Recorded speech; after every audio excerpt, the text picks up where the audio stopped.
네, 이번 사고 전문가와 함께 조금 더 짚어보겠습니다. 네, 염건욱 유원대 경찰 소방행정학부 교수 모셨습니다. 교수님 어서 오세요. 안녕하세요.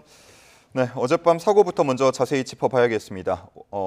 밤 9시 30분 무렵에 난 사고였죠. 네, 맞습니다. 어제 오후 9시 27분경 그 시청역 인근입니다. 그 웨스틴 조선 호텔에서 차량 한 대가 이제 나오고요. 그 차량이 역주행을 합니다. 역주행을 하면서 지금 BMW 차량과 소나타 차량을 추돌을 하고 이후에 그 횡단보도 앞에 서 있는 보행자들을 충돌하면서 그 보행자들에게 보행자들 다수의 이제 사상자가 난 대형 교통사고로 이어졌는데요. 이미 사망자가 9명이나 나온 그런 대형 교통사고로 지금 구분이 되고 있고요.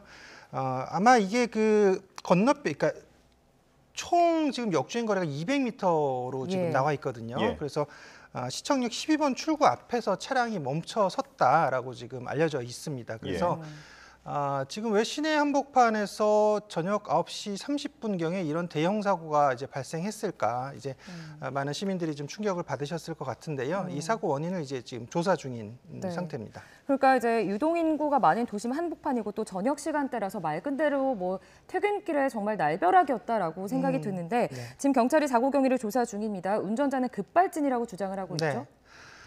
일단 그 급발진을 주장하는 것이 일단은 사고가 처음에 난 이유가 사실 우리가 왜 저렇게 일단 역주행을 했을까를 이제 역산을 해봐야 되거든요. 왜 역주행을 했을까? 그러면 당연히 운전자가 주장하는 급발진일 가능성이 굉장히 높아지긴 해요. 이렇게 차량을 통제하지 못하고 제어하지 못했기 때문에 차량이 치고 나갔다. 그래서 속도를 치고 나가는 상태에서 뭐 예를 들어 제동장치를 잡았지만 현장에서 내가 제동장치 잡았지만 계속 차량이 치고 나갔기 때문에 어쩔 수 없이 사고가 발생했다라고 급발진을 이제 운전자가 주장할 수 있는 것이고요. 아마 그런 부분을 주장하는 것으로 알려져 있는데요. 다만 이제 그 여러 가지 그 정황 증거들과 또 목격자 진술들을 또 종합해야 되는데 그런 내용들을 종합했을 때는 조금 그 급발진 사고의 여부보다는 다른 운전자의 어떤 그 부주의라든지 또는 과실의 가능성이 조금 더 높아 보이는 그런 내용들이 보입니다. 왜냐하면 목격자 진술에 의하면 이게 사실 그렇잖아요. 차량이 추돌을 2대를 했다. 그러면 내가 사고를 알고 있고 그다음에 그러면 인도로 돌진해 가는 그 과정상에서 인도에 있는 보행자들을 치지 않기 위해서 노력을 했을 겁니다. 물론 급발진 사고 이전의 사고들도 다 봤을 때 차량을 받지 않으려고 뭐 일단 뭐 구조물, 건물, 펜스 이런 것들을 들이받거나 안 되면 뭐 전봇대라도 들이받거든요. 그런 어떤 회피 동작들, 회피 운전들이 보이지 않고 또 이것이 직접적으로 지금 횡단보도에 많은 사람들이 모여 있는데 거기로 돌진을 했다. 그리고 그 이후에 이제 목격자 진술들이 다 사고가 난 이후에 사람들 다 친 이후에 차량이 정지했다라는 그런 진술들이 있는데 그러면 이것이 급발진이 아닐 수도 있다라고 가정이 되는 부분이라는 거죠. 왜냐하면 급발진은 차량 속도를 제어할 수 없고 어떤 기계적 결함이 나오기 때문에 그 속도가 어떤 구조물에 지금 부딪혀서 그 속도를 제어하기 전까지는 계속 그 가속도가 붙거든요. 오히려 가속도가 더 붙어요. 100km 이상 속도가 나고. 그렇다라고 하면은 지금 사고가 난 이후에 보행자 충돌 이후에 차량이 멈췄다 이런 그런 그 목격자들의 진술을 봤을 때는 차량이 분명히 이제 제어가 됐다라는 얘기예요. 그래서 운전자의 조작에 의해서 차량이 멈췄다라는 그런 부분을 봤을 때는 급발진의 여부보다는 운전자가 어떤 과실이라든지 뭐 또 혹시나 모릅니다. 이거는 그냥 가능성이지만 고의 여부도 일단 조사는 할 겁니다. 경찰 입장에서. 근데 하지만 일단 운전자가 이제 부주의라든지 운전 미숙에 의한 과실 여부를 일단 판단할 것 같고 그 부분을 조사할 건데 왜냐하면 이분이 그 지금 나이가 68살로 알려져 있거든요. 운전자가.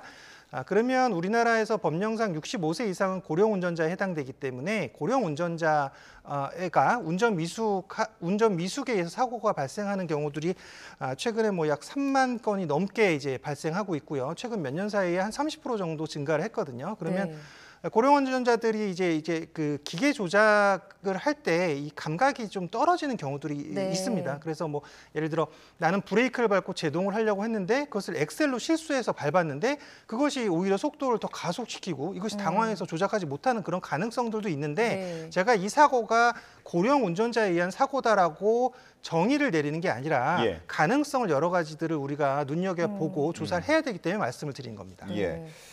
지금 사고가 발생하고 8시간이 거의 다 되어 가는데 이 정도면은 조사에서 어떤 말씀하신 그런 원인이 규명될 수 있는 시간입니까? 아직까지는 조금 원인 규명 시간으로는 조금 짧다라고 보고 있고요. 왜냐하면 이게 이 차량에 의한 교통사고이기 때문에 차량의 결함 여부도 분명히 판단을 해야 돼요. 그다음에 네. 여기에 보면 이제 차량 사고 발생 장치, 차량 사고 기록 장치가 있는데 이게 EDR이라고 하는데 네. EDR에 마지막 사고 5초까지 기록이 되게 되어 있습니다. 그래서 차량 이상 결함은 그 5초의 그 이상이 있었다라는 그 부분으로 판단이 가능하기 때문에 만약에 급발진이었다라고 하면 EDR 기록을 일단 우선적으로 최우선적으로 보거든요. 그다음에 만약에 차량의 제동을 잡으려고 운전자가 노력을 했었냐 이 여부도 네. 이제 판단합니다. 왜냐하면 급발진을 했을 때는 브레이크가 이제 딱딱해지고 브레이크가 밟히지 않는다 이런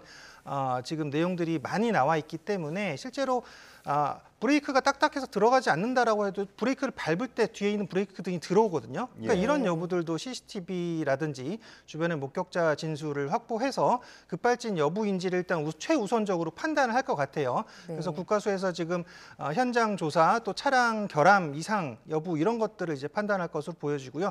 일단은 현장에서 지금 차량 동선을 확인할 거예요. 아마 그 조선호텔에서 나와서부터 역주행했던 그 내용들을 볼 텐데 예를 들어 운전자가 여기서 뭐 브레이크를 잡으려고 했다라고 하면 우리가 예. 도로교통 사고를 조사할 때 기본적으로 스키드 마크를 조사하거든요. 브레이크 네. 잡을 때는 갑자기 이제 급정거하면서 브레이크 자국이 바퀴 자국이 바퀴 남기 자국이요. 때문에 이런 것들도 이제 조사를 할 거고 아마 근데 중요한 것은 일단 여기서 이제 CCTV를 확보하고요. 다른 차량의 블랙박스들도 이제 확보를 하고 예. 그다음에 현장에 있는 목격자 진술을 토대로 지금 이 차량이 왜 이런 사고를 발생시켰는지 이런 여부를 조사해야 되는데 예. 가장 중요한 것은 지금 사고를 낸 가해 차량의 운전자를 조사해야 됩니다. 네. 근데 이제 가해 차량의 운전자가 현재 뭐 가슴에 통증을 호소하고 있고 그렇기 때문에 부상을 본인도 당해서 지금 일단 그 조사가 어렵다. 경찰에서는 지금 지금 가해 차량 운전자가 지금 몸 상태가 정상이 되면 조사를 하겠다라고 얘기를 하고 있는데 예. 근데 여기 가해 차량에 지금 운전자 외에도 한 분이 더 타고 계셨거든요. 예. 아내로 알려져 동승자가 동승자가 있었죠? 아내라고 네. 일단은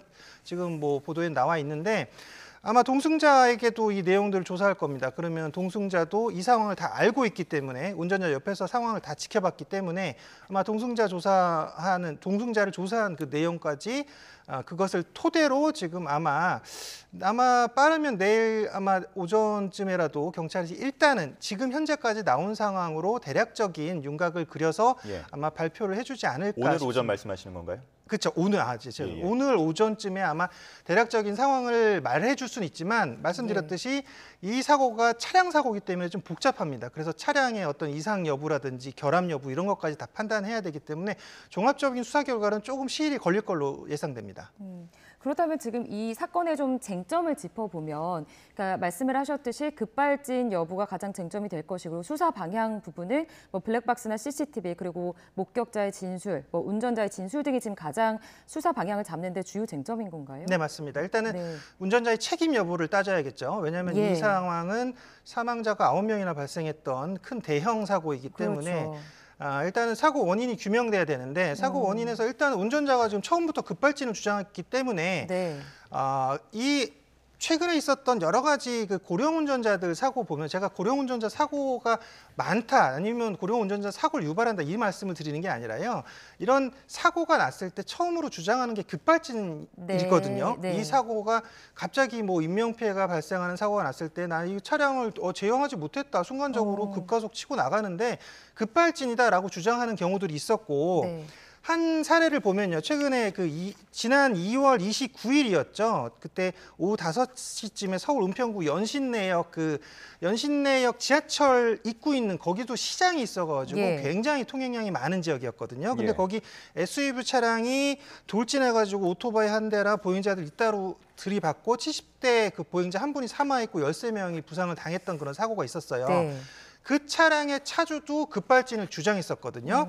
근데 경찰 입장에서도 급발진 여부를 조사했고, 근데 국가수가 차량의 결함을 조사했더니 기계적 결함이 발견되지 않았다라는 조사 결과가 나왔습니다. 네. 그러니까 이 운전자는 교통사고처리법상의 치상 혐의로 불구속 송치가 되었거든요. 무슨 얘기냐? 그러니까 처음부터 급발진을 주장하는 경우들이 굉장히 많아졌다는 거죠. 실제로 네. 근데 이게 지금 급발진이 아니다라고 볼 수는 없어요. 네. 급발진 여부도 분명히 지금 우리가 조사를 해봐야 되는 것이고요. 급발진의 가능성도 있지만 네. 다만 처음부터 급발진을 주장하는 경우들도 있기 때문에 네. 말씀을 드린 겁니다. 예. 교수님, 그런데 보통은 급발진 차량들의 사례들을 좀 봤을 때 급발진이 발생한 이후에 차량이 다시 정상화가 되어서 멈추는 경우는 거의 없다고 봐야 되잖아요. 그러니까 이제 급발진이 되었다면 차량이 멈추지 않고 오히려 급가속이 돼야 급발진으로 봐야 되는 거 아닌가. 네. 그러니까 이 사건에 대해서는 물론 지금 현재 시점에서는 말하기가 조심스럽지만 급발진의 가능성에 대해서 좀 교수님은 어떻게 보세요? 그 여부에 대해서는?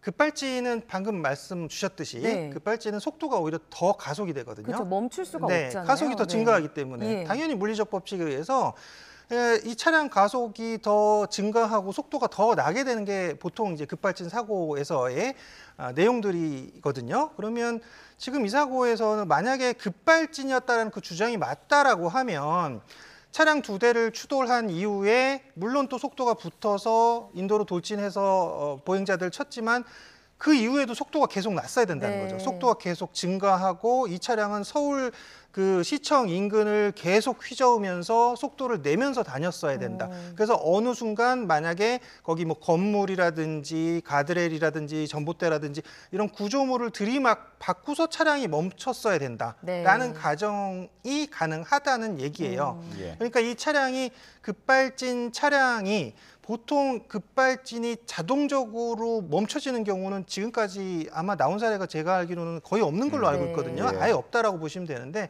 차량이 당시 정상적으로 작동을 한다. 그래서 브레이크가 들었다. 뭐 이런 가정을 할 수는 있겠지만 지금까지 급발진 차량들은 그런 사례가 거의 없었다라는 거죠. 예. 그렇기 예. 때문에 지금 이 모든 급발진 주장이 혹시나 좀 부정이 될 가능성도 보인다라는 것들이 이 차량이 지금 사람들을 충돌한 이후에 거기서 멈춰섰다. 이런 부분들이 보였기 예, 때문이죠. 여러 가능성을 두고 조사가 이루어질 것 같고요. 아마 여느 교통사고와는 달리 13명이라는 사상자가 났기 때문에 보면서 안타까운 점들이 상당히 많으셨을 것 같습니다.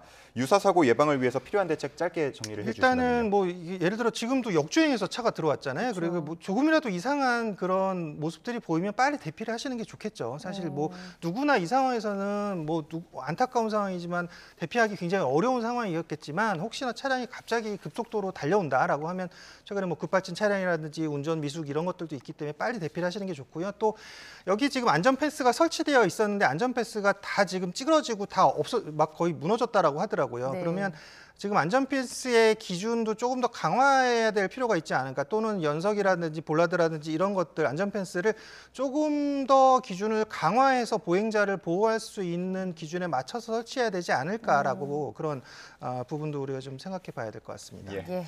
자, 한순간에 유명을 달리한 피해자들의 명복을 빕니다. 원인 규명 그리고 대책 마련 시급히 이루어지기를 바라겠습니다. 여기까지 듣겠습니다. 염건웅 교수였습니다. 고맙습니다. 고맙습니다.